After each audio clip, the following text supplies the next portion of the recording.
한편 아이들이 야외 활동을 하는 동안 주방에선 점심 준비가 한창입니다. 잘게 자른 채소들을 커다란 프라이팬에 넣고 달달 볶아냅니다. 식단에 적힌 오늘 점심 메뉴는 카레라이스와 숭늉, 그리고 두 가지의 반찬. 이게 뭐예요? 식감이 좀 달라도 돼요? 60여 명의 아이들이 먹을 점심이 완성됐습니다. 카레라이스를 대신해 나온 하이라이스와 숭늉, 깍두기와 멸치볶음도 준비됐는데요. 오전 간식을 대충 먹은 아이들, 점심은 든든히 먹어야겠죠. 선생님들은 아이들 식판에 각자 먹을 점심을 나눠줍니다.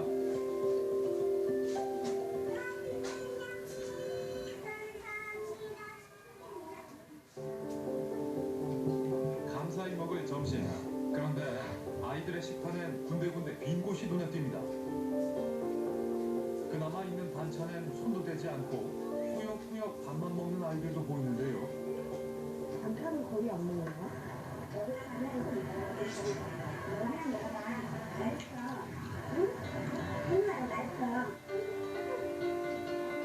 반찬은 통 먹지 않는 아이들. 아이들이 먹기엔 깍두기가 너무 크고 양념도 진해 보이는데요.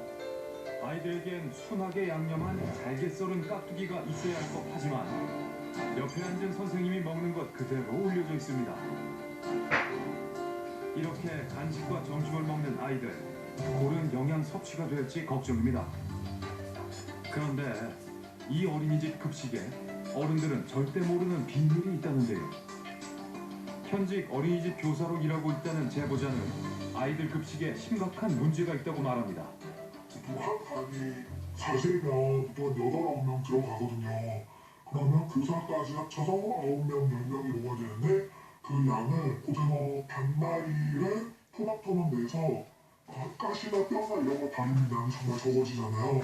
그런 걸 아이들이 다 먹는 거죠. 그러면 아이들 주고 나면 교사는 먹을 게 없어서 그냥 안 먹고 깍두기도 정말 잘게 잘라져서 나오는 오징어인데 이것도 보통 8명이서 먹으라고 다 붙여봐야 몇 개가 되겠어요. 한 명당 하나씩도 안 들어가요. 그가 봐왔던 어린이집 급식은 양적으로 문제가 많다고 했습니다. 아이들 식사 시간에 이렇게 사진을 찍어 휴대폰에 남겼다는데요. 아이 혼자서도 먹을 수 있는 양의 음식을 8명의 아이들과 선생님까지 함께 나눠 먹었다는 내용은 충격적이었습니다. 윗선에 바로 사진을 계속 찍어서 정답을 요구한다거나 시험을 요구를 한 적이 있는데 그 자체만으로도 선생님들마저도 너무 깜짝 놀라는 분위기고 불만 있어? 이런 식으로 외도가 되는 거죠. 제가 만약에 아이를 낳고 결혼을 한다면 어린이집이나 이런 데 맡기고 싶진 않고. 현직 어린이집 교사의 믿을 수 없는 제보 내용. 이 말은 과연 사실일까요? 우리는 확인에 나섰습니다.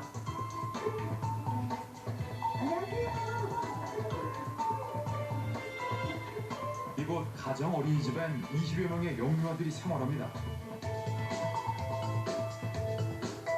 아이들은 과연 어떤 음식을 먹고 있을까?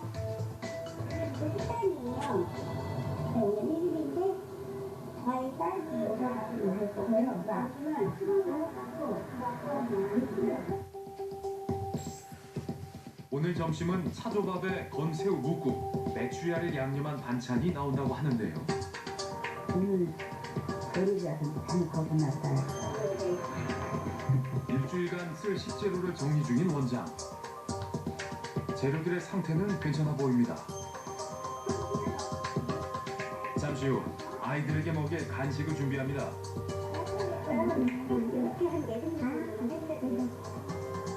딸기는 이렇게 잘게 잘라야 한다는 설명.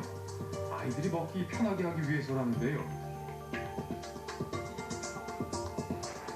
오늘 아이들이 먹을 첫 간식입니다.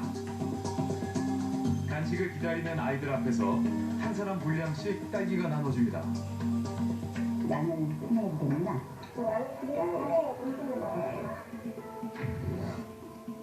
아무리 점심을 먹어야 한다지만 아이들 각자에게 나눠진 딸기는 한 개도 채 안 돼 보입니다. 그 사이 주방에선 원장 선생님이 4등분으로 자른 딸기를 그릇에 담습니다. 이건 양이 꽤 많아 보이는데요.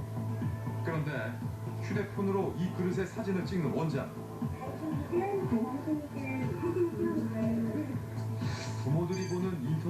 SNS에 올려질 간식 사진. 아이들이 먹은 딸기와는 달라도 너무 다릅니다.